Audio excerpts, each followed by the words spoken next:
Hello guys, how are you? Nasa airport ako ngayon kasi pupunta ako ng Toronto.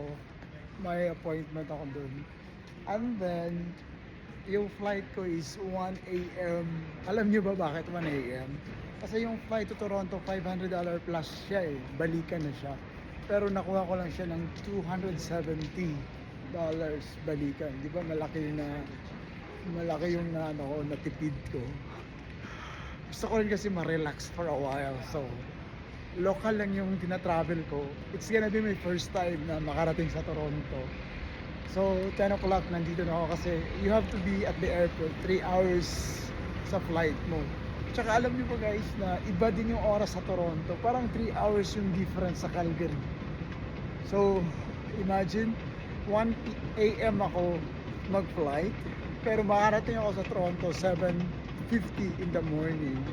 So I'm very much excited na ipakita ko sa inyo yung Toronto. Kasi first time ko talaga to dun. Pero nag-work ako kanina. So bukas wala akong trabaho. And then babalik din ako Sunday. Diba? Travel tayo pag may time. Kasi habang bata pa tayo, i-enjoy natin yung Canada. Kasi di pa ako nakaikot dito sa buong Canada eh. Vancouver pa lang yung palagi kong napuntahan. So, ngayon, I'm so much excited. Mag-coffee na lang ako para hindi ako antokin. Pero excited na talaga ako guys. So much excited. Bye-bye! Pakita ko sa inyo mamaya yung Toronto. 4 hours travel siya eh.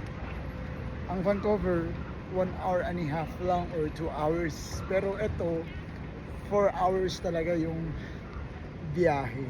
Malayo din eh. So alright, babay muna. Kasi maghanap ako ng coffee para hindi ako antokin kasi naantok na talaga ako.